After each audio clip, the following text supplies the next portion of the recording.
Me gusta leer México.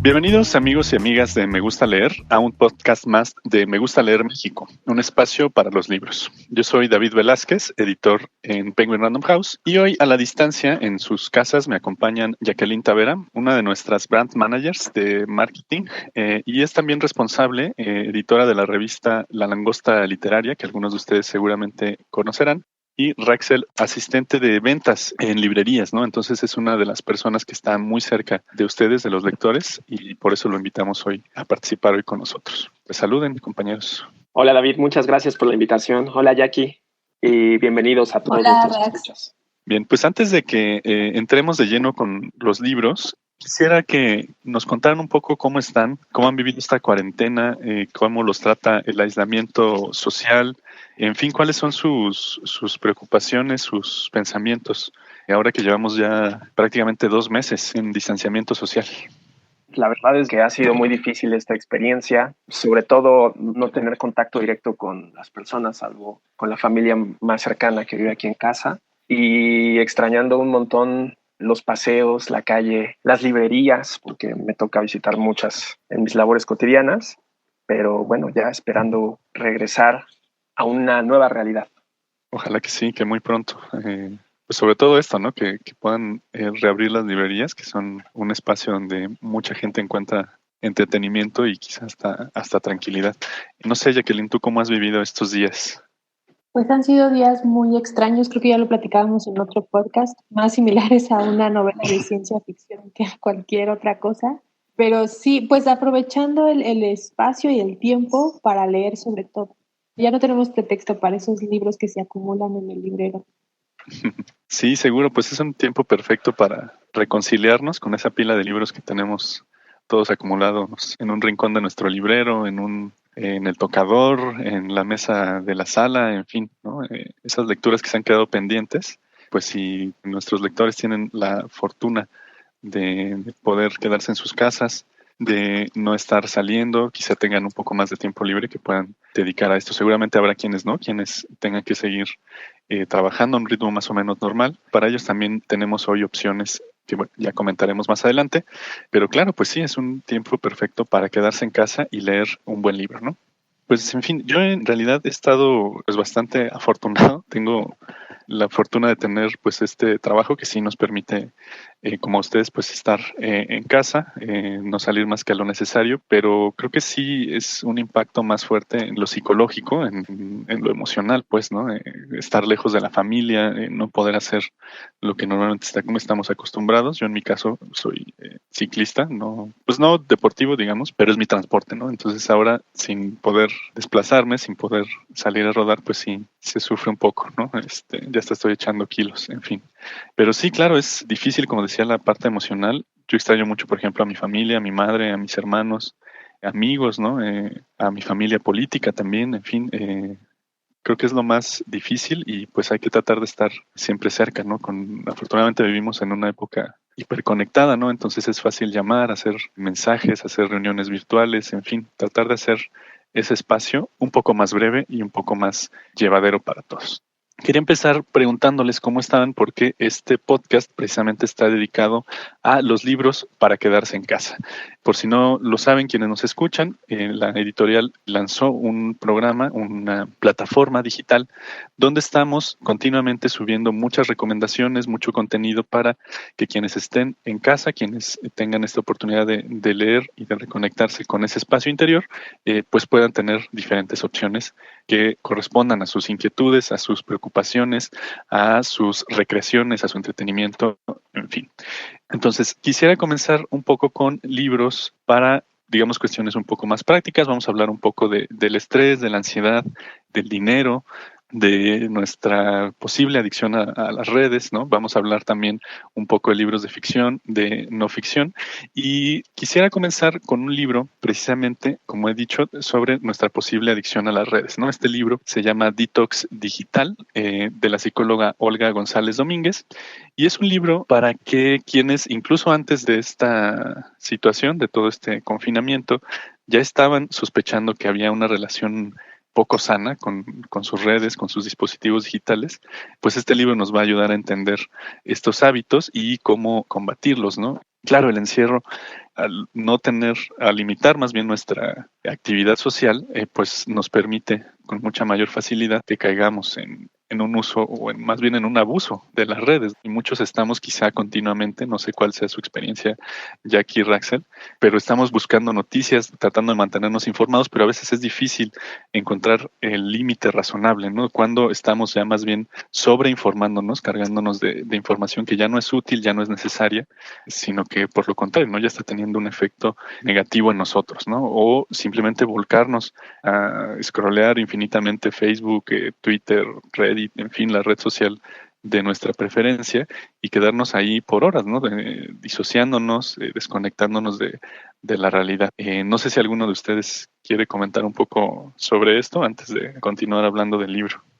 Sí, pues yo en lo personal, por ejemplo, me la he pasado, he tratado de consumir las noticias más certeras posibles sobre el tema, pero es indudablemente muy complicado que no te lleguen estas cadenas en WhatsApp o que no veas estos videos conspiratorios, ¿no? Que circulan no solamente en YouTube, sino también en Facebook, y que justamente tu principal fuente de información o lo primero que hagas para querer saber algo es que acudas a las redes sociales, ¿no? Que entres, por ejemplo, a Facebook y te la pases scrolleando y te topes con una nota y creas que la nota es real únicamente porque está ahí. O lo mismo Twitter, ¿no? Que es campo de batalla de la gente en general. Pero sí es bastante complicado, sobre todo en estos días, no estar empapado de información, y creo que se ha visto en algunos estudios como en estos días ha incrementado los grandes ganadores de la batalla en cuanto a tener la atención del público han sido las redes sociales, ¿no? Redes sociales y por supuesto plataformas como Netflix. Entonces sí, desintoxicarnos justo de la parte digital, creo que en estos días ha sido más complicado porque el quédate en casa ha implicado que la gente se quede con el celular en la mano todo el día. Sí, claro, es muy fácil, como decía, caer en esta tentación ante la oferta tan grande de contenido, ¿no? Tú mencionabas Netflix, por ejemplo, que era algo que a mí se me olvidaba contar. Pues sí, claro, aparte de las redes sociales hay una infinita cantidad de contenido en Internet, ¿no? Series, películas, en fin, es muy fácil caer, ¿no? En este abuso que decíamos. Raxel, no sé si quieres comentar algo al respecto. Sí, David, muy interesante lo que menciona este título, porque en mi caso, incluso poco antes de la pandemia, yo desinstalé Facebook de mi móvil, porque, bueno, acabo de ser padre y la verdad es que, muchas gracias, pero me quita muchísimo tiempo con mi familia. Entonces dije, esta debe ser la medida que debo de tomar, porque si no, me quita el disfrutar el día a día, los momentos. Es una muy buena opción, muy buena recomendación. Sí, claro que sí. Y bueno, tú mencionas algo importantísimo, ¿no? Facebook quizá te está quitando tiempo con tu familia que la tienes ahí físicamente, ¿no? Es realmente un problema, ¿no? Cuando las redes sociales empiezan a absorber tiempo y atención que quizá deberíamos estar volcando a nuestras relaciones personales, ¿no? Directas, no solo a través de las redes, porque claro que nuestra familia, nuestros amigos pueden estar también en redes, pero quizá este aislamiento, esta cuarentena, pues pueda ser un espacio perfecto para repensar la forma en que llevamos nuestras relaciones y aprovechar pues ese tiempo que tenemos con nuestra familia, si estamos con ella en casa, pues que podamos aprovechar este tiempo y reconectar ahora sí emocionalmente con ellos, ¿no? Pues claro, este libro, como les mencionaba, nos ofrece más bien un plan de 21 días para poco a poco cambiar nuestros hábitos y entender por qué es tan fácil caer en las redes, ¿no? Porque por supuesto las redes sociales y muchos de los contenidos en Internet están diseñados específicamente para ser adictivos, ¿no? En este sentido me permito hacer un pequeño paréntesis y recomendar otro libro de Jaron Lanier que se titula 10 razones para cerrar tus redes sociales de inmediato. Jaron Lanier, si alguien no lo conoce o no es familiar con el nombre, es un hacker, un programador y activista de los derechos de Internet, que básicamente lo que dice en este libro es que la única finalidad de las redes sociales es convertirnos en perros pavlovianos, ¿no? Cada vez que recibimos un like, cada vez que suena una campanita, cada vez que en Candy Crush se deshace toda la pantalla y nos da miles de puntos, pues son pequeñas recompensas que nuestro cerebro está programado para perseguir, ¿no? Y sí, como tal, como un condicionamiento psicológico así de libro de psicología, de introducción a la psicología más bien, pues así de esta manera están programadas las redes y por eso es tan fácil caer en ellas, ¿no? Entonces en este libro la psicóloga Olga González, como he dicho, nos va a ayudar a entender todos estos procesos, a entender por qué es tan fácil caer en la adicción a las redes y, por supuesto, pues ayudarnos a poco cambiar estos hábitos, ¿no? Entonces, es mi primera recomendación. En segundo lugar, como decía al principio, quizá muchas de las personas que nos están escuchando ahora pues están enfrentando alguna dificultad económica, algunas quizás se habrán quedado sin empleo, algunas trabajaban de manera informal o de manera independiente, quizás están teniendo también complicaciones para encontrar un flujo estable de trabajo y un ingreso estable de dinero, ¿no? Entonces, para esto tengo otra recomendación, como hay muchas, yo voy a mencionar solo aquí algunas, como seguramente Raxel y Jacqueline lo harán también, en las redes de Quédate en Casa de Penguin Random House y de Me Gusta Leer, pues encontrarán muchas recomendaciones más. Yo solo he seleccionado algunas, pero hay mucha más oferta en cada uno de los temas que estamos mencionando. En fin, en finanzas, yo tengo una recomendación de un libro que se llama Money Sutra, de Mauricio Rocafalla, y él nos introduce este libro tratando de combinar estas dos ideas, ¿no? El sutra, que son enseñanzas que nos ayudan a alcanzar la realización espiritual, y obviamente el dinero, ¿no? Entonces nos va a dar algunas claves para lograr la estabilidad financiera en estos tiempos, ¿no? Entonces nos va a dar tips para ahorrar un poco de dinero, para poder tener un control de nuestros gastos, de nuestros ingresos, a desmentir algunos de los mitos, como por ejemplo que solo los ricos pueden invertir. Entonces, si tenemos alguna intención de invertir, de emprender algún negocio, de tener algún ahorro y de que genere intereses, pues también este libro puede ayudarnos, ¿no? Hay por ahí otros, creo que el más citado y el más célebre es el libro del pequeño cerdo capitalista, un bestseller histórico de la editorial, pero como les decía, hay muchos otros títulos de este estilo, ¿no? No sé si Jacqueline, Raxel quieren agregar algo. Sí, que estos libros para recuperar la estabilidad en finanzas son vitales en estos momentos, incluso también si ahí tenemos un sello muy bueno que puede servir esta pausa para que podamos reflexionar sobre nuestra posición en el mercado laboral y todo eso, que es Conecta, ¿no? El sello de Conecta, tenemos un montón de oferta que puede servir como capacitación para entrevistas de trabajo, incluso para emprender algo, ¿no? O recuperar un poco de lo que ya se ha venido perdiendo durante la emergencia sanitaria. La tercera recomendación que quiero dejar hoy sobre la mesa es una recomendación sobre uno de los temas que estaban en la conversación pública hasta pues días antes de que se estableciera la cuarentena y de que la pandemia arribara inevitablemente a nuestro país. Y hablo precisamente del machismo, el machismo y la violencia de género, que es uno de los temas que ha asolado a nuestro país durante ya largos y dolorosos años. Y quisiera recomendarles hoy este libro para que precisamente no se pierda esta discusión y no se pierda lo que se ha ganado ya con el trabajo de todas las feministas y de todas las organizaciones civiles y sociales que se han sumado a esta lucha, ¿no?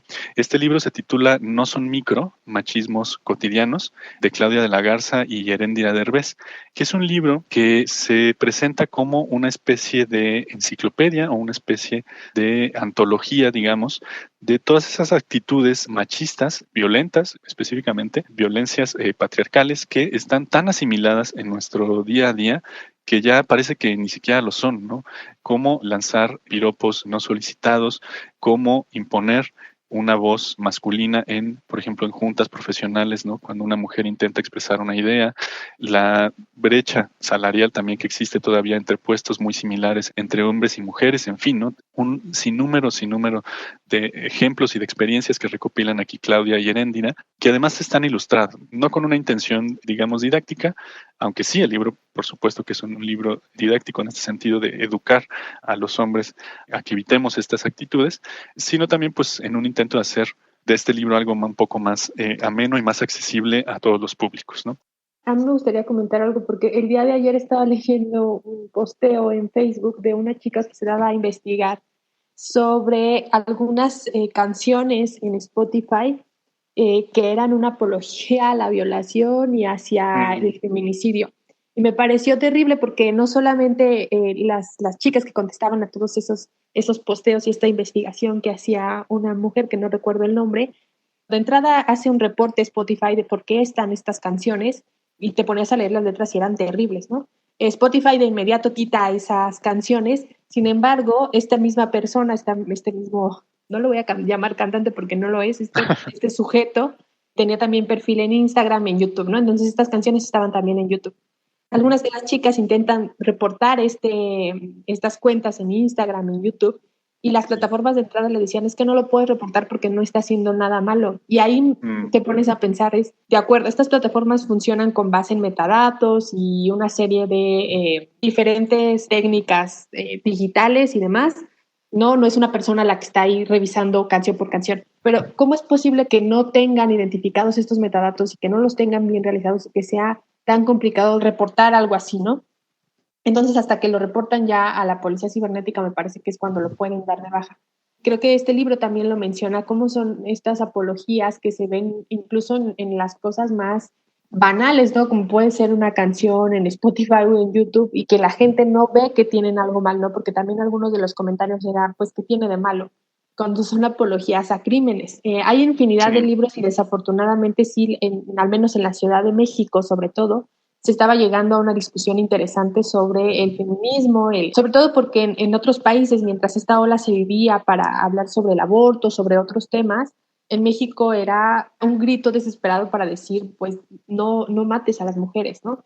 Y desafortunadamente por la pandemia, pues estas marchas y todos estos movimientos que habían estado ocurriendo dejaron de pasar. Sin embargo, y algo también terrible es que hemos visto en estos días cómo han incrementado muchísimo las llamadas de auxilio por violencia doméstica, violencia hacia las mujeres, claro, ¿no? Aunque el presidente salga a decir que el 90% son falsas, cuando ya se demostró que no es así. Pero hay muchos libros que creo que nos pueden ayudar a entender, porque a veces incluso uno puede tener algunas ideas y decir, es que esto no es machismo, y cuando lo lees te das cuenta que sí era. Y hay infinidad de libros, ¿no? Por ejemplo, está Feminismo 4.0 que salió en Ediciones B y que también te habla sobre de Nuria Varela, cabe mencionar. Exactamente. Que ella también tiene otro libro llamado Feminismo para principiantes, sobre todo para aquellas personas que tienen todavía un poquito de miedo hacia la palabra, ¿no? Hay una colección también muy divertida de Rius sobre el machismo, el feminismo y cómo lo llevamos en el día a día. Está también el libro de Feminismo Ilustrado de María Murnau. Obviamente están todos los de Chimamanda, que de Yehuel, todos deberíamos de ser feministas, que también son obras que nos ayudan a entender el feminismo de manera global. Está también Las mujeres que luchan, se encuentran, de Catalina Núñez Navarro. En fin, hay una infinidad de libros que nos pueden aportar no solamente entender el concepto de feminismo, que también a veces es una palabra que a mucha gente le da miedo, y más bien entender por qué y qué es lo que se pide, ¿no? Y me parece que también ahí hay otras obras clásicas como El segundo sexo de Simone de Beauvoir, de las primeras en las que se habló, o Teoría King Kong, que es más reciente y también que puede ser un poco más, pues más duro, ¿no? En la forma en la que se entiende el feminismo. Sí, creo que has mencionado varios temas bastante importantes. Por ahí alcancé a retener tema de pues del encierro, ¿no? De justamente el confinamiento, el aislamiento social ha hecho que muchas de estas mujeres que ya de por sí eran violentadas, pues hoy estén encerradas con sus violentadores en sus casas, ¿no? Lo cual es una situación pues ya de entrada gravísima, ¿no? Por otra sí, el encubrimiento patriarcal, ¿no? Que es un tema también que se ha discutido mucho en teorías feministas y es una de las mayores exigencias, ¿no? De este movimiento, pues que sí, precisamente entre hombres pues nos cuidamos, ¿no? Lamentablemente ya hablo, pues sí, en nos, porque no puedo sustraerme de esa condición de varón, ¿no? Institucionalmente, digamos, hay ya todo un sistema en el que también denunciar y también tratar de encontrar justicia a estas situaciones, pues se vuelve complicado, ¿no? Ante el descreimiento, la desconfianza de las autoridades, el desinterés por perseguir a veces los delitos y que ha hecho pues que este país llegue a las cifras de violencia a las que ha llegado, ¿no? Y me gusta mucho que recuperes todos estos otros títulos sobre feminismo, porque claro, parece que todavía le tenemos miedo a la palabra, ¿no? Yo también cuando empecé a escuchar de feminismo, pues no entendía muy bien de qué se trataba y estaba luego esta frase que ahora hace el hazme reír de cierto personaje que está todos los días en la mañana en una conferencia, ¿no? Y que dice que no es ni feminista ni machista, sino humanista, cuando en la práctica pues resulta que es pues completamente machista y completamente patriarcal en todas sus actitudes, ¿no? Entonces, pues sí, por eso no quería dejar de lado este tema, para que pues también todas estas personas que todavía no saben muy bien de qué se trata, que quieran una introducción sencilla, lo que significa realmente el feminismo, pues puedan acercarse a este libro, puedan con suerte dejar de lado muchas de estas actitudes y quizás se interesen también por muchos más libros, por muchos más temas relacionados con este, ¿no? Y que quizás sí, poco a poco, pues podamos dejar toda esta violencia atrás, ¿no? Sí, un tema importantísimo, David. Yo, por ejemplo, tengo formación sociológica, el tema de género siempre ha estado presente en mi formación y aún cuando, digamos, tuve el privilegio de tener esa formación, aún me resulta complicado practicarla porque el machismo es un tema sistémico, está presente en nosotros y es difícil llegar a erradicarlo por completo. Recuerdo mucho esta palabra de construcción, ¿no? Hay que saber en dónde estamos parados e identificarlo, pero aún así cuesta muchísimo trabajo y estos títulos que menciona Jackie y el que mencionas tú son de vital importancia en estos momentos, ¿no? Y por último, ya para... Perdóname, David, no pasa nada. De qué pasa otro tema. Ayer también Sí, veía una publicación en la que alguien preguntaba, a partir de que entiendes el feminismo, ¿qué te ha arruinado el feminismo? ¿No? O sea, ¿qué películas te ha arruinado el feminismo a partir de que entiendes que, y no en el sentido de que el feminismo arruine las cosas, sino que te das cuenta precisamente de estos micromachismos que existen y que son tan pequeños que ni siquiera te das cuenta que pueden estar afectando, que pueden ser groseros, ¿no? Machismo al final del día. Y yo pensaba, por ejemplo, en las películas de Disney, sobre todo a mí en lo particular me gusta mucho, o me gustaba mucho La Bella y la Bestia, ¿no? Pero cuando empiezas a entender un poco más de qué es el feminismo, de qué va la equidad de género, igualdad de género, entonces te das cuenta que estas historias que en un principio que tú veías de niña y que creías que eran muy bellas y demás, te das cuenta de lo terribles que pueden ser, ¿no? Y de las metáforas que pueden tener. No sé, ustedes, por ejemplo, les quería preguntar qué historias, pueden ser libros o pueden ser películas, ya no ven con los mismos ojos a partir de que entienden sobre el feminismo. Es una pregunta muy interesante, Jacqueline, porque sí lo he pensado a raíz también de mi contacto con estos temas. Claro, yo no soy ni el más deconstruido ni tengo un gran camino recorrido aquí, aunque intento mantenerme constante, ¿no?, en esta transformación. Pero sí, una de las cosas que me he dado cuenta, por ejemplo, yo cuando era niño, pues como todos estuve expuesto a mucho de este contenido con todas estas situaciones, ¿no? Disfrutaba mucho de la película ¿Dónde está el piloto?, ¿no?, que creo que es, no recuerdo el nombre del comediante, es un comediante estadounidense muy famoso. Y era una película, pues una comedia, ¿no? Que se vendía como una comedia familiar y salía en el 5 en un horario familiar, en fin, ¿no? O sea, simplemente una película para reírte en familia, ¿no? Y una vez, en estos días de encierro, dije, pues voy a volver a ver esas películas que de niño me causaban mucha risa. Quise ponerla y creo que no aguanté ni 10 minutos, ¿no? Porque hay una gran cantidad de chistes ahí misóginos, racistas, ¿no? Violencia explícita contra una mujer que tiene un ataque de pánico en el avión y pasan todos a cachetearla, en fin, ¿no? Y como es, hay un montón de ejemplos, ¿no? Claro, tú mencionas a Disney, ¿no? Que de unos años para acá ha intentado también transformar esa visión. Y pues yo como hombre, pues a lo mejor no, precisamente por eso rechazaba las películas de Disney, o puedo decir que no me gustan, pero en ese momento no era consciente de por qué era mi rechazo, ¿no? Pero claro, hay toda esta programación de que no, hay películas para niños, hay películas para niñas, ¿no? Hay juguetes para niños y hay juguetes para niñas, hay ropa para niños y hay ropa para niñas, ¿no? Entonces sí, desde edades muy tempranas nos empiezan a meter todas estas programaciones, todas estas ideas, y después es muy difícil sacártelas de la cabeza, ¿no? Sí, en mi caso, por ejemplo, a mí todo el movimiento de Me Too me sacudió muchísimo y tiró, digamos, la percepción que tenía de ciertos personajes. Por ejemplo, recuerdo el caso de Maynard James de Tool, en el aspecto de música, y todas las acusaciones que tuvo sobre acoso. Y bueno, la verdad es que yo lo admiraba mucho y después de eso empiezas a pensar y de hecho reflexionas sobre cómo está la industria de la música y cómo es esta dinámica de rockstar y fans y groupies y es a saber que, híjole, lo normalizas, ¿no? O sea, dices, Sí. Pues sí, así funciona, pero pues resulta que no debería ser así, ¿no? Sí, claro, y es que pues gran parte de la industria del entretenimiento, como has dicho, tanto en la música como en las películas, los deportes, en fin, pues está marcado también por estas actitudes machistas y las reproducen, ¿no? Cuando niños nos vendieron la idea de que el éxito, la realización como varones, pues era ser un macho alfa y ser fornido y tener un montón de dinero y derrochar, vivir una vida de excesos y en fin, ¿no? Y a medida que te acercas, como dices, a textos como el de Chimamanda, que empiezas a entender realmente de qué se trata vivir y relacionarse con otras personas, pues te das cuenta de que todo esto son más que ilusiones, ¿no? No existe el macho alfa porque no somos lobos, ¿no? Parece que hasta el mismo teórico que propuso esta teoría del macho alfa entre los lobos, pues después se desmintió porque resulta que pues, el macho alfa en realidad era el más viejo, por eso era más grande y por eso tenía otras características. Y era el padre de los demás que lo seguían, ¿no? Pues lo seguían porque era el padre, no tanto porque era el más dotado, ¿no? Entonces, sí, ni hombres ni mujeres estamos más dotados que los otros, ¿no? Tenemos las mismas capacidades intelectuales y físicas, ¿no? Salvo que tengamos alguna condición especial, pero en todos los demás aspectos somos iguales, ¿no? Y como tal debemos tratarnos y debemos tratar de encontrar realmente ese equilibrio, ¿no? Y claro que representa deshacernos de muchas telarañas mentales, de muchas de estas ilusiones que nos han vendido como ciertas, generación tras generación. Qué bueno que ya haya más información sobre este tema, que haya más discusión pública, porque entonces vamos a salir mucho más pronto de este atolladero. Entonces, seguimos con el último libro que quería yo recomendarles. Para cerrar con un poco de optimismo y un poco de esperanza, pues tengo este libro del Dalai Lama y del arzobispo Desmond Tutu, que se llama El libro de la alegría.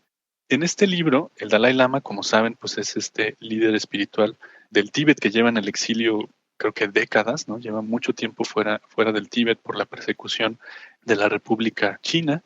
Y el arzobispo Desmond Tutu fue el primer arzobispo negro en ser reconocido por la diócesis de Sudáfrica, ¿no? Él luchó durante los años 90 contra el apartheid, ¿no? Que para quienes nos escuchen y no sepan qué es el apartheid, pues fue una ideología política que tuvo auge en Sudáfrica durante las últimas décadas del siglo XX y que establecía que los negros eran seres inferiores a las personas blancas, ¿no? Entonces había todo un sistema, tal como hubo en Estados Unidos en su momento, en el que los sudafricanos de color tenían que ocupar ciertos espacios, ciertos horarios, solo podían tener ciertos trabajos y acceder a ciertos servicios. Eran, digamos, ciudadanos de segunda clase, como quizá lo fueron los judíos para la Alemania nazi, ¿no?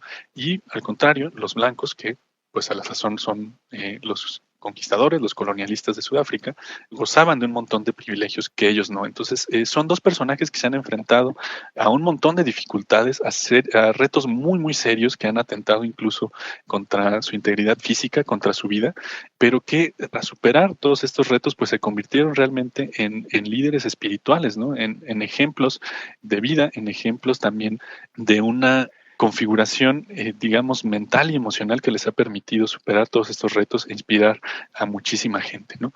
En fin, en este libro, el libro de la alegría, estas dos personas, el Dalai Lama y Desmond Tutu, ambos en algún momento premios Nobel de la Paz, tratan de darnos las claves para encontrar realmente nuestro bienestar emocional allá donde nos encontremos, ¿no? Y a pesar de todas las dificultades que podemos enfrentar. Pensé en este libro precisamente por todas las personas que hoy están en su casa, que sienten que la desesperación es mucha, que la angustia es insoportable, ¿no? Que están cayendo quizá en procesos mentales muy negativos, ¿no? Y antes de que esto se vuelva más grave, de que se vuelva una condición irrevocable que necesita ayuda profesional para salir, pues quizá puedan encontrar un poco de inspiración en este libro, ¿no? Y ellos nos dan precisamente 8 claves, 8 pilares fundamentales, ellos le llaman, para encontrar la alegría. 4 son mentales, 4 tienen que ver con nuestro corazón.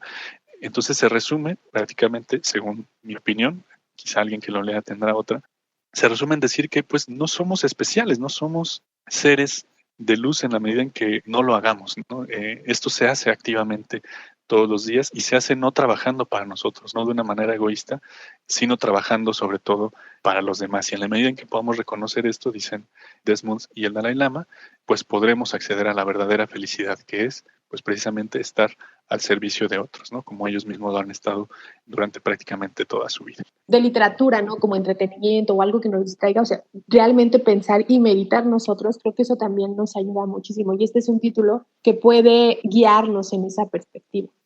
Sí, muy interesante el título que recomiendas, David, sobre todo porque me parece que tu selección ha estado muy equilibrada. Pensaba mientras hablabas que el detox digital, el cómo dejar de lado estas herramientas tecnológicas y sentarte, digamos, como en el ahora, como en el libro de la alegría, hace ahí un equilibrio que también menciona Jackie, es muy bueno. Y qué bueno que les hace clic, porque justamente pues pensaba en hacer una selección sobre inquietudes que pueden estar, como decía al principio, en la mente de quienes nos escuchan hoy, de quienes están en casa, ¿no? Viviendo este confinamiento, pues como lo estamos todos, ¿no? Pero claro que estos no son los únicos temas que nos pueden ocupar, porque son, como decía al principio también, son temas muy prácticos, ¿no? También podemos hablar de los libros, pues como el entretenimiento que siempre han sido, como el alivio que tenemos de la ficción, ¿no? Y quizá aquí podamos seguir también a las indicaciones del libro de la alegría y separarnos un poco del mundo exterior, ¿no? Siempre que nos volcamos sobre un libro, sobre todo si es un libro que nos gusta mucho, una historia que estábamos esperando leer desde hace mucho tiempo, pues claro, nos quedamos absortos, nos vale todo lo demás, ¿no? Estamos fuera de la realidad y estamos dentro del libro, ¿no? Entonces, para todos aquellos que quieren tener un libro solamente para distraernos, para pasar un rato, pues quisiera darte a ti la palabra, Rax, para que nos cuentes de algunas de las selecciones que tienes hoy para nosotros. Sí, muchas gracias, David.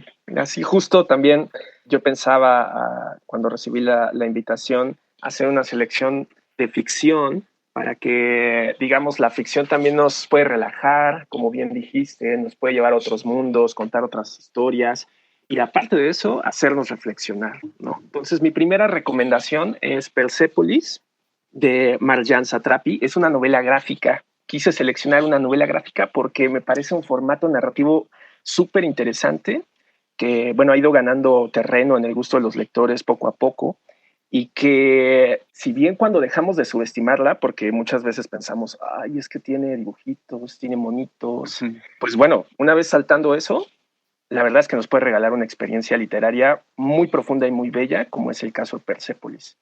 Persepolis fue publicada por primera vez ya hace 20 años en 4 tomos. Y en realidad, pues es el relato autobiográfico de la autora que nos relata su infancia en Irán.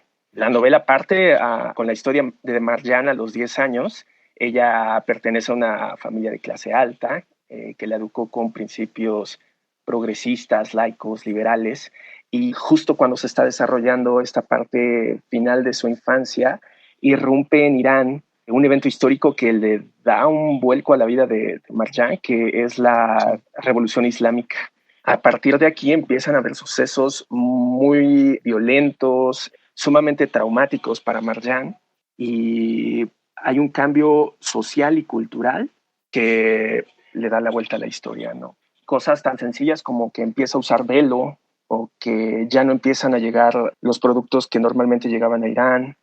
Es una novela riquísima porque nos cuenta la historia contemporánea de Irán y a la vez nos narra un viaje muy agradable de cómo Marjane se va formando como persona, ¿no? Porque poco después de que Marjane va creciendo ya en este ambiente ya muy controlado religiosamente por el Islam, tiene que huir, se va a Europa a estudiar química y resulta que Marjane, pues obviamente sola en Europa, pues ya no se siente parte de nada, ¿no? Vive un montón de cosas que son inherentes a la migración, ¿no? Discriminación, soledad. Hay una crisis de identidad muy fuerte a la que se enfrenta.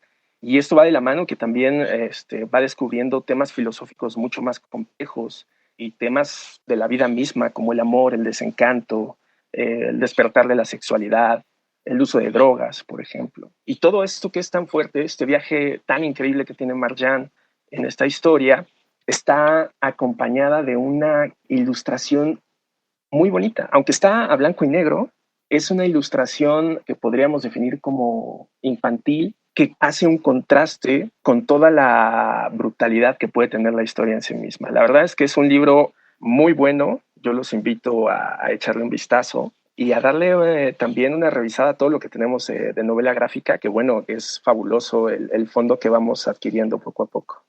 Sí, gracias, Raxel. Claro, este Persepolis es una de las novelas gráficas más increíbles de los últimos años.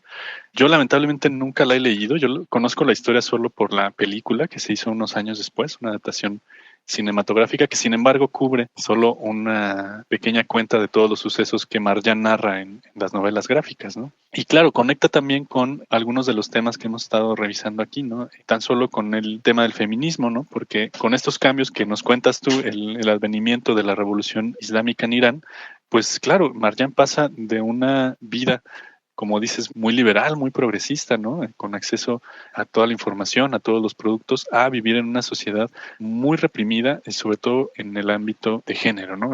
Empiezan a verse obligadas a tener estos velos, a tener ciertas condiciones de represión porque no tienen las mismas libertades que los varones, ¿no? No pueden ni siquiera ir en bicicleta, ¿no? Porque esto se ve como un atentado contra la pureza virginal que idealmente debería tener la mujer.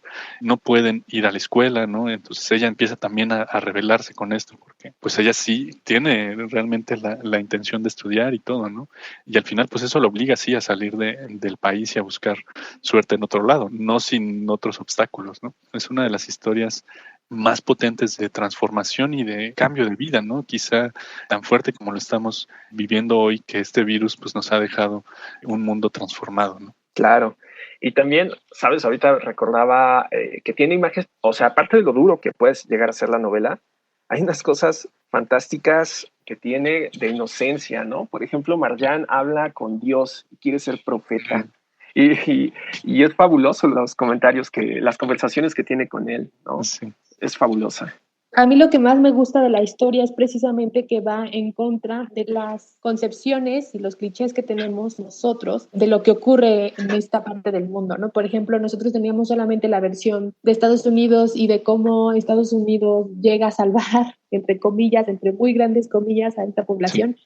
Y cuando lees esta historia y esta parte, y sobre todo cuando lees la parte de los protagonistas y de los afectados y te das cuenta que no es así, ¿no? Que todas estas narrativas estadounidenses pues son meras ficciones, ¿no? Y justo lo vemos actualmente. ¿Cuántas veces en las películas de Estados Unidos salva el mundo y demás? Y ahora vemos lo que está pasando y no quedan más que como ignorantes de lo que puede ocurrir cuando el mundo está en peligro. Es una novela gráfica que me gusta mucho y que justo va muy relacionada con el tema anterior que veíamos sobre el feminismo, porque también es ver la perspectiva de una joven en el mundo actual y en un mundo muy brutal y atroz como el que le tocó vivir a la autora. Reforzando un poco, también pensaba en otros títulos de novela gráfica que podrían ser recomendables para nuestros escuchas, para que le dieran un vistazo a la novela gráfica, y pensaba en Mouse, que se me hizo muy parecida, de Art Spiegelman, Phone Home, que también es buenísima y muy relacionada con, ¿no? Exactamente, y muy relacionada con Persepolis, El árabe del futuro. Recientemente se incorporó a nuestro catálogo con la incorporación de Salamandra, que es una historia también muy parecida a la de Marjan, un poco más extensa y que va contando la historia de varias generaciones.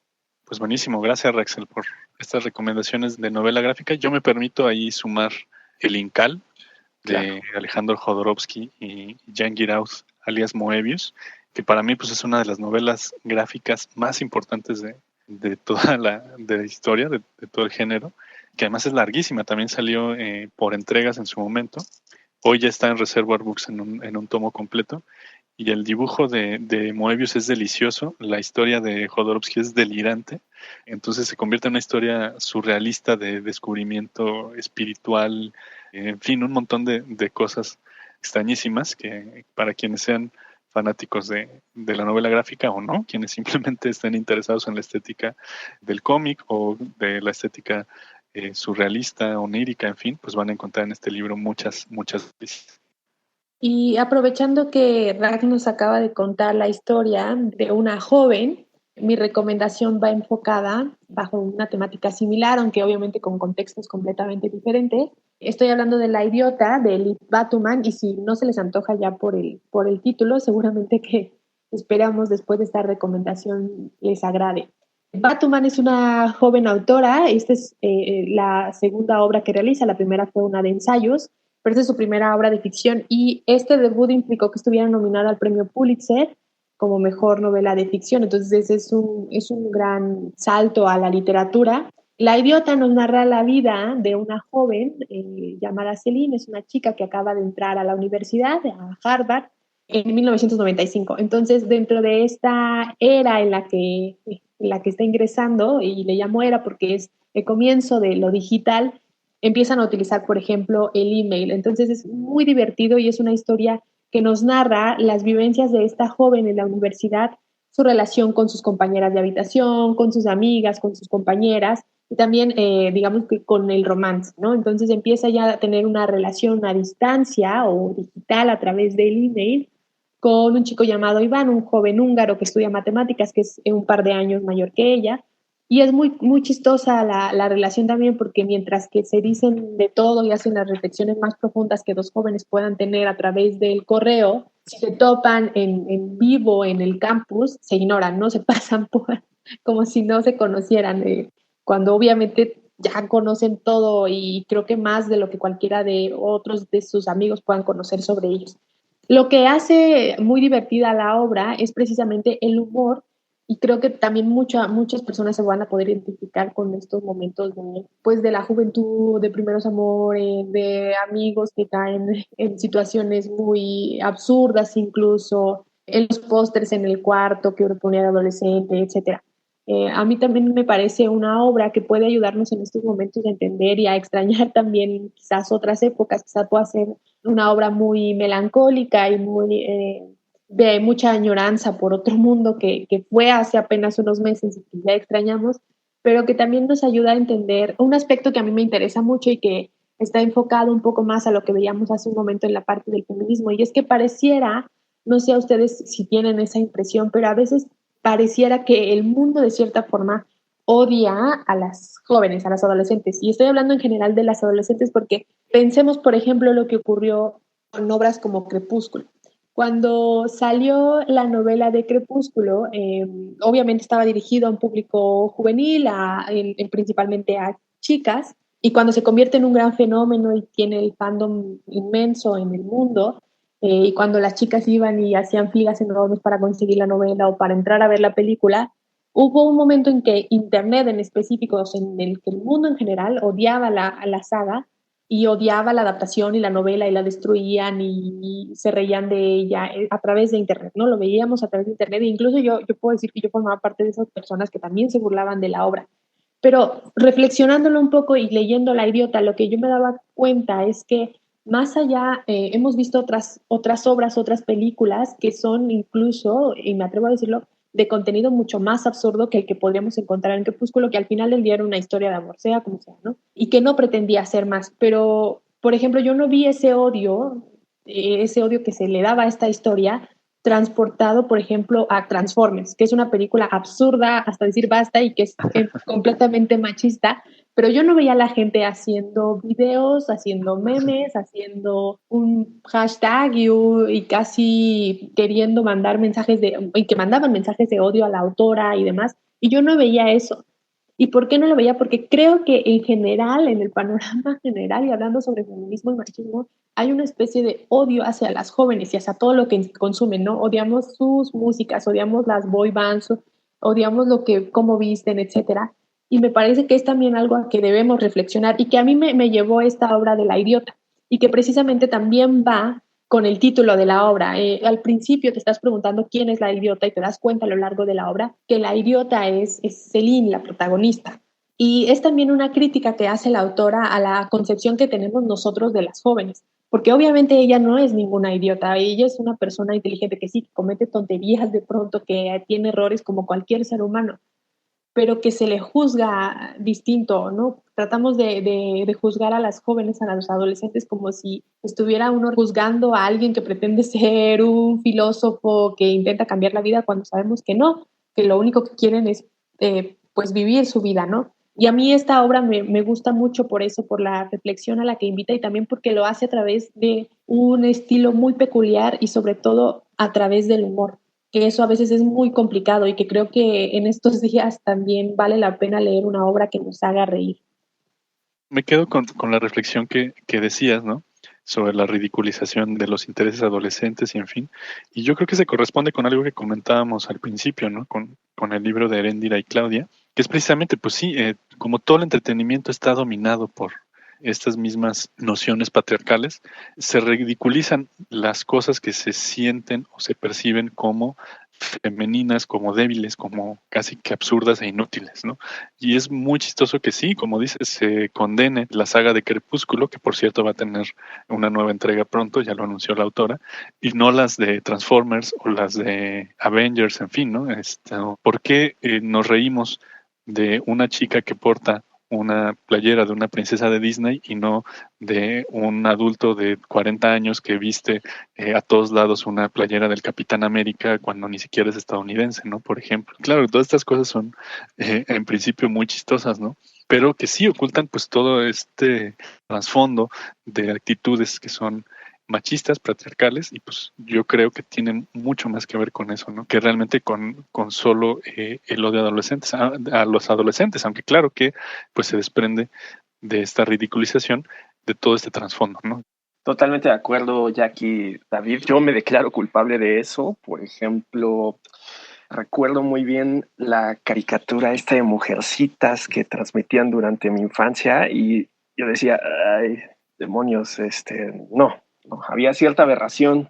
Por eso, hace muy poco me di la oportunidad de leer el libro de Luis May Alcott y es fabuloso, de verdad fabuloso. La verdad es que tenemos muchos prejuicios respecto a muchas lecturas, a muchos temas, pero un gran ejercicio es hacerlos a un lado y darnos la oportunidad de explorar nuevas temáticas, aunque sean títulos que jamás habríamos pensado que íbamos a leer, y yo creo que podría enriquecernos muchísimo, ¿no?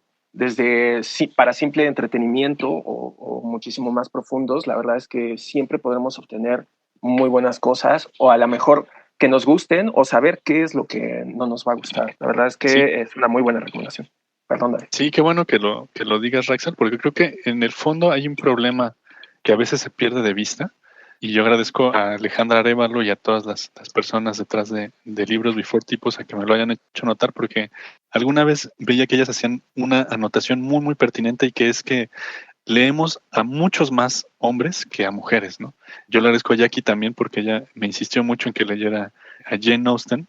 Y sí, claro, pues a Jane Austen, a Louise May Alcott y a tantas otras autoras, Virginia Woolf, no sé, te las venden siempre, pues sí es literatura para mujeres, literatura y pues de chicas enamoradas que buscan marido, ¿no?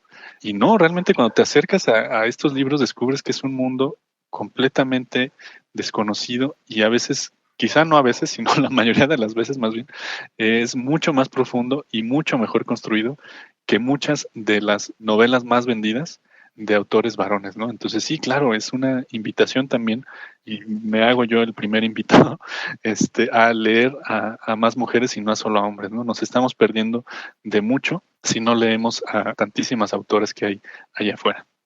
Y justamente para seguir en esta línea de títulos escritos por mujeres, mi segunda recomendación es precisamente de Alaíde Ventura, que es Entre los Rotos, que fue la novela ganadora del premio Mauricio Achar del año pasado.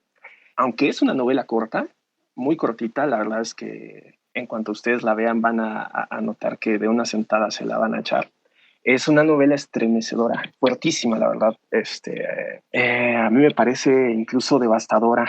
Tiene esa virtud como de llegar ahí a las entrañas y darle una sacudida, porque es la historia de dos hermanos, de dos cómplices, como le llama Alaíde, y narran cómo se van rompiendo emocionalmente dentro de una familia violenta.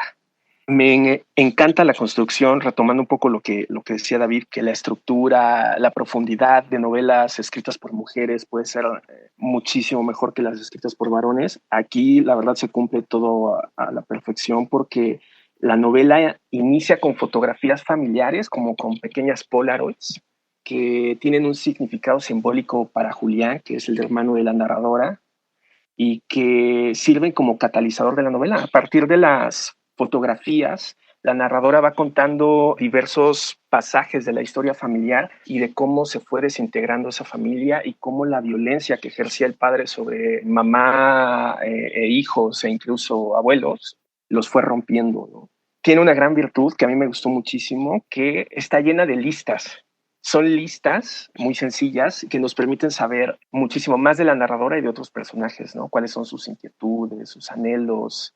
Y otra cosa que me parece también fascinante son las definiciones que realiza, porque cuenta la narradora que su padre les obligaba a leer el diccionario para ver si aprendían algo. Y bueno, los dos hermanos elegían palabras al azar, aunque no las entendieran, y eso los empezó a llevar a redefinir todo, ¿no? Y esa redefinición de ciertos conceptos nos lleva a explorar muchísimo más el significado emocional y la carga que estos llevan en los personajes. La verdad es que es una novela increíble sobre la reflexión que podemos tener sobre nuestros recuerdos y de cómo podemos redescubrirnos a partir de ellos. No sé qué les parezca.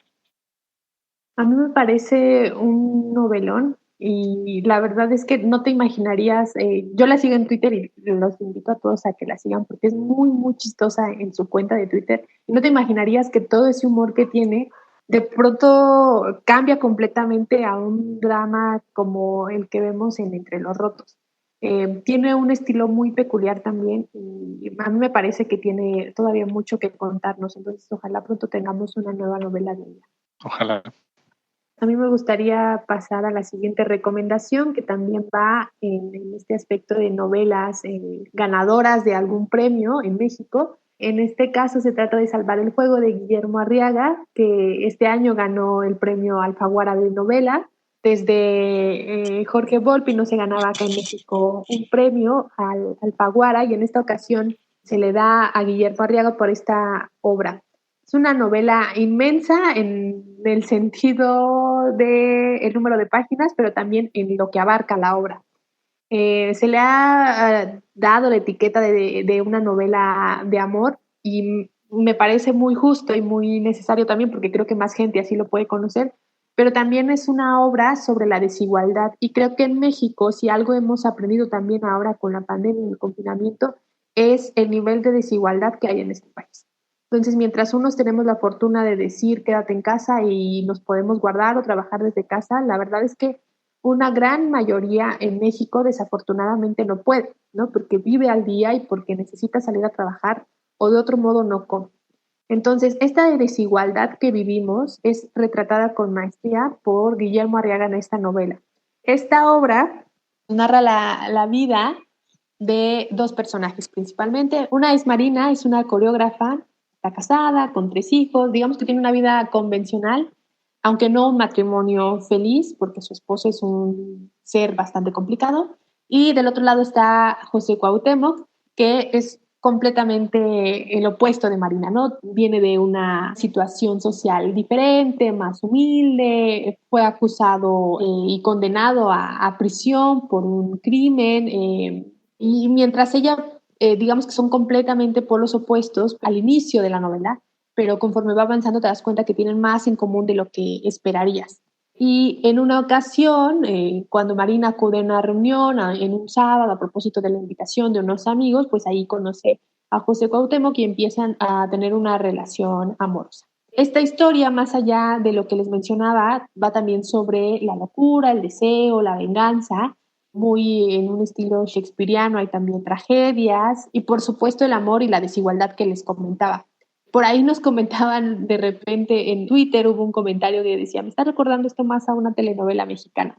Y más allá de eso, por la historia de amor entre una persona con dinero y una persona sin dinero, lo que hace Arriaga es contarnos, y a veces eso es lo que nunca hacen las telenovelas mexicanas, es qué es lo que pasa con estas parejas tan desiguales en condiciones económicas, por ejemplo, pero también en condiciones de educación o en condiciones de la forma en la que se vive la vida, porque no es tan sencillo como un cuento de hadas que hemos visto en infinidad de ocasiones. Obviamente Guillermo Arriaga lo hace de una forma muy también cinematográfica, de entrada cuando ustedes empiezan a leer la obra, por ejemplo, hay una persecución, ahí te estás imaginando todo como si fuera una película en tu cabeza, básicamente. Entonces es también una obra muy entretenida, pero que también nos invita a reflexionar mucho sobre la situación actual y sobre hacia dónde va este país, ¿no? Y la desigualdad que vive este país en condiciones no solamente económicas, como decíamos, sino también de educación, por ejemplo. No sé si alguno de ustedes había tenido oportunidad de leer antes al autor. Yo les recomiendo también muchísimo El Salvaje, que es una obra que ocurre, por ejemplo, en la Ciudad de México, pero que tiene historias paralelas y que al final de la obra se entrecruzan. A mí me gusta mucho el estilo que está teniendo Arriaga y que sobre todo se le está identificando más como un escritor y no tanto ya como el guionista de algunas grandes películas mexicanas, sino que esté también forjando su camino en la literatura mexicana, porque me parece que también a veces necesitamos grandes nombres y grandes novelas y novelas arriesgadas y que se atrevan a tomar el riesgo y que sean recompensadas con premios internacionales, como fue en esta ocasión con el premio Alfaguara. Gracias, Jackie. Yo la verdad me quedo con tu recomendación. Yo no he leído, creo que ninguna novela de Arriaga. Yo lo conozco, como dices, más como guionista, ¿no? Si no me equivoco, es el guionista de Amores Perros, desde donde viene ya todo este estilo de hilar diferentes historias aparentemente interconectadas, ¿no? Pero rescato mucho tu mención sobre la desigualdad, ¿no? Claro, es un tema que tras esta emergencia sanitaria va a ser todavía mucho más agudo. Ya México era un país con muchísima desigualdad. Teníamos al que hasta todavía hace unos años era el hombre más rico del mundo, hoy ya parece que está en el cuarto lugar, ¿no? Que es Carlos Slim, pero también tenemos índices de pobreza y de educación similares a los de países como Ghana, por ejemplo, ¿no? Entonces hay algunos aspectos de nuestra sociedad donde están equiparados con los países más desarrollados y hay otros también que están equiparados con los menos desarrollados, ¿no? Entonces sí, hay un largo camino que recorrer aquí. Ojalá que mis proyecciones sean menos graves de lo que son, pero con una crisis económica en puerta, ¿no? Con 70% de las personas trabajando informalmente, pues va a ser muy, muy difícil que no se acentúe esta desigualdad, ¿no? Y aquí, pues yo rescato un poco los pilares de la felicidad de Desmond Tutu y el Dalai Lama y los invito pues también a practicar la empatía y la generosidad, ¿no? Porque en la medida en que podamos cada cual desde sus posibilidades apoyar a alguien más, pues esta brecha será también cada vez más corta, ¿no? Totalmente de acuerdo, David. En mi caso, Arriaga es uno de mis grandes pendientes. Sí he leído algo de él, que fue El Búfalo de la Noche, que es una novela corta muy buena sobre la amistad, la venganza, la traición, muy, muy superior a su adaptación cinematográfica. La verdad es que me gustó mucho y desde La salida del salvaje estoy con que voy a leer Arriaga y mira, ya ganó el premio Alfaguara y todavía no, pero pronto me haré de Salvar el Fuego para poder darle un vistazo.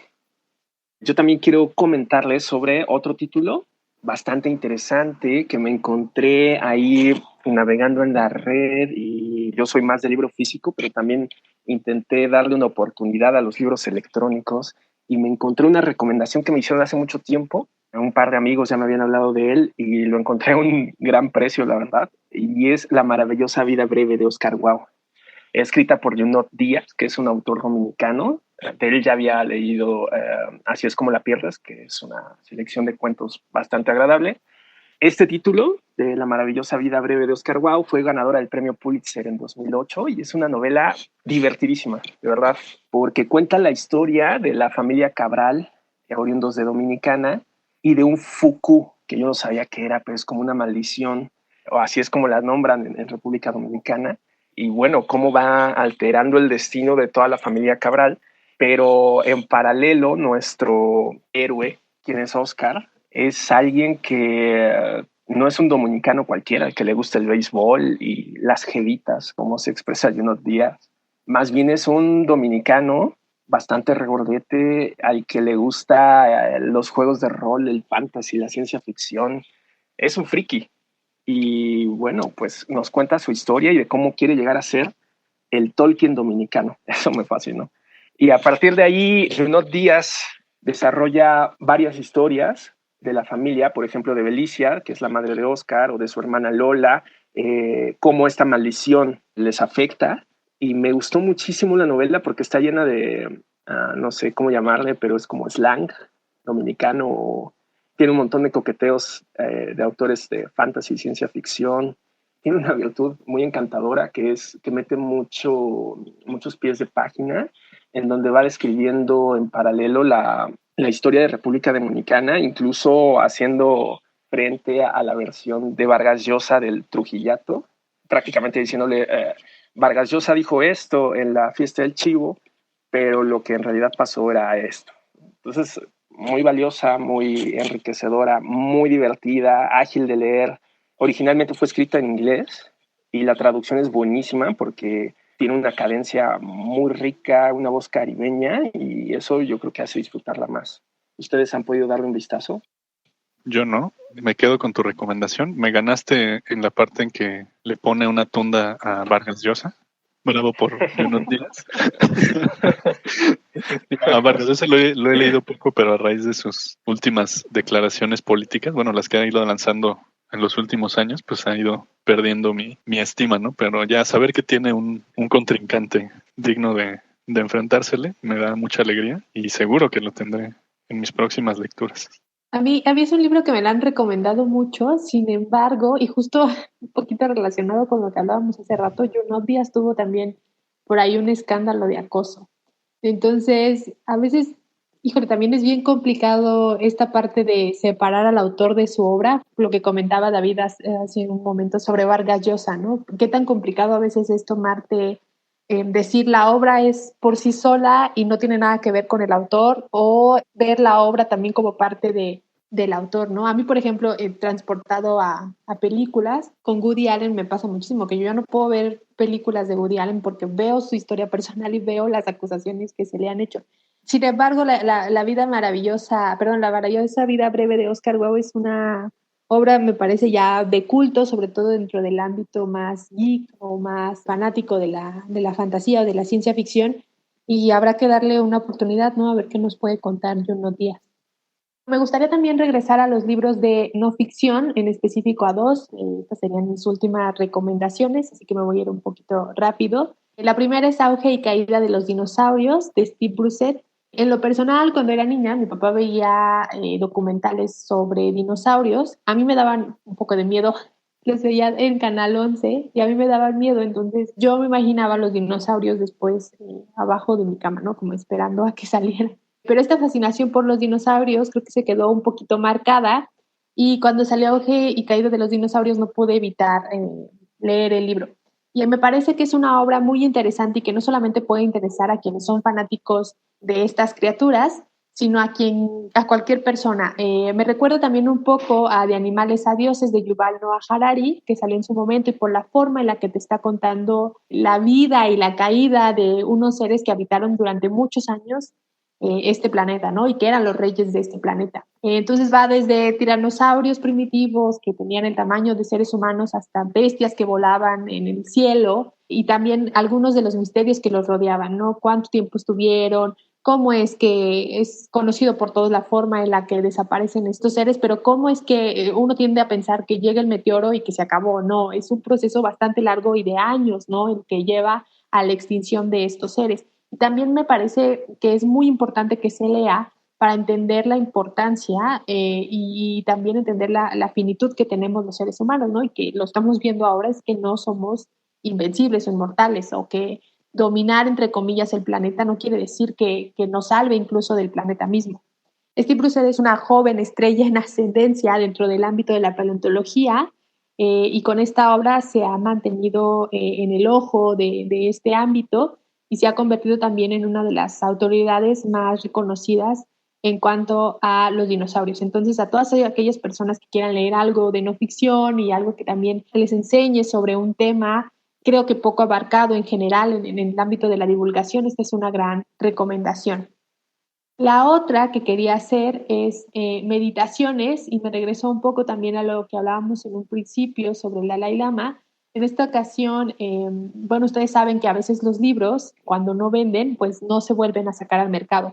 Entonces, normalmente esto pasa con algunas colecciones y sobre todo con libros más clásicos. A veces, cuando son de colecciones, solamente funcionan durante un cierto periodo de tiempo y después ya no se vuelven a sacar al mercado. En el caso de Penguin hay una colección llamada Great Ideas, que está bajo el sello Taurus y que salió hace ya bastantes años, en 2013. La colección se reimprimió, pero ya después pues no se reimprime porque ya llegó al público que tenía que llegar y no era necesario volver a colocarlo en el mercado.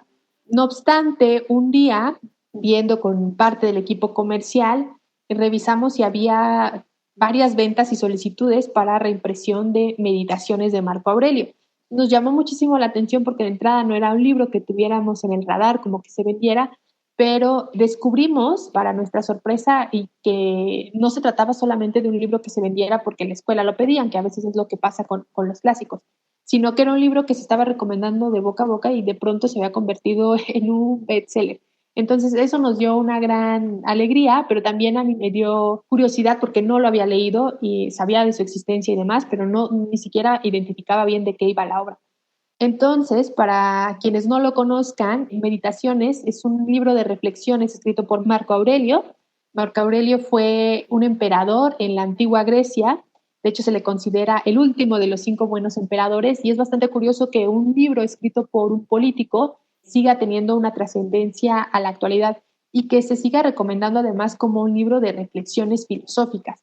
No quiero espantar a la gente ni nada con la palabra filosóficas, porque va más allá de eso. Es una obra que nos habla sobre y que nos invita a reflexionar sobre nuestra estancia aquí, o sea, habla sobre la condición humana, sobre la trascendencia que tenemos, obviamente sobre la vida, sobre la muerte, sobre el universo, la fortuna, ¿no? La creación, por ejemplo, la moralidad, el papel del ser humano frente a una figura como la de Dios, por ejemplo, independientemente de si creen o si no. Y hay dos pasajes en específico que me gustaría leerles brevemente para que vean un poquito más de qué va esta obra. Y dice el primero: vivimos por un instante, solo para caer en el completo olvido y el vacío infinito de tiempo de esta parte de nuestra existencia.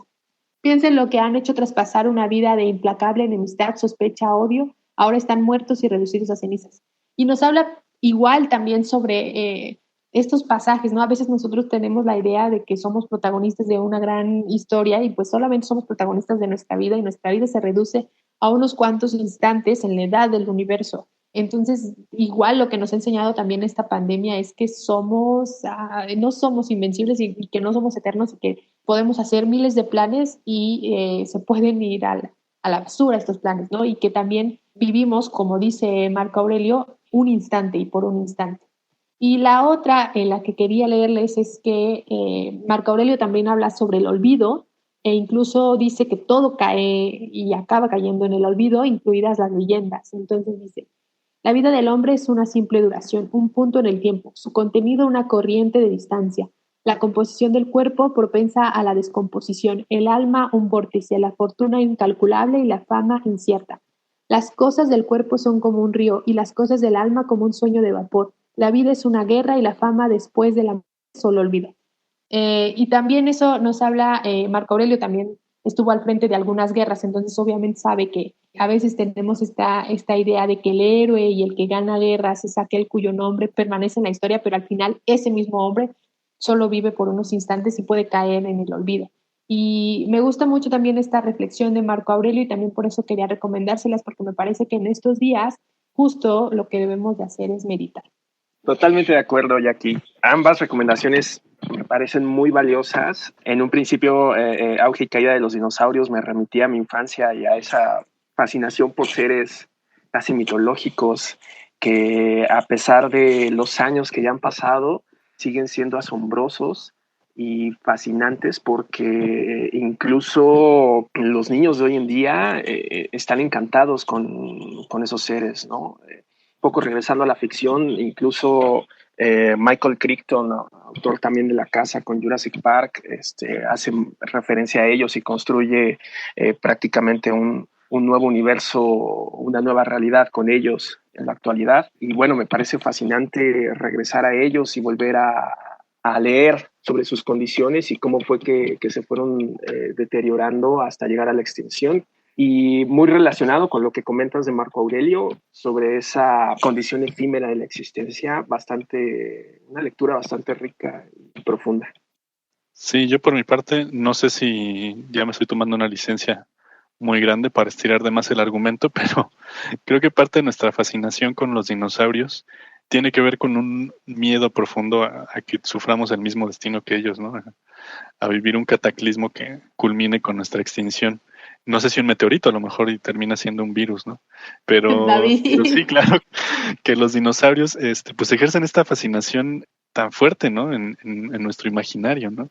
Nos cuesta trabajo imaginar a seres tan enormes, tan poderosos, tan fuertes, en fin, ¿no? Que de todas maneras, pues dejaron de existir y dejaron solo unas cuantas evidencias de su paso por la Tierra, ¿no? Los fósiles, el petróleo, en fin. Y por otra parte, lo conecto mucho con Marco Aurelio, precisamente por esto, ¿no?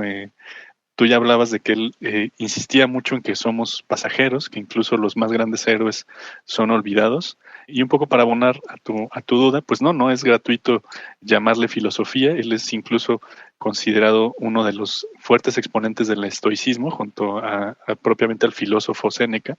Entonces no es gratuita esta asimilación, y claro que podemos encontrar tanto en sus letras como en las de muchas otras personas, muchas de las cuales están en la colección Great Ideas de Taurus, muy recomendable, pues no solo para estos momentos, sino para muchas situaciones de la vida cotidiana, ¿no? Hay textos ahí de Shakespeare, hay textos, no sé, en fin, de un montón de gente que ha aportado pensamiento y reflexiones a nuestra condición humana a lo largo de todo el tiempo, ¿no? De toda nuestra historia.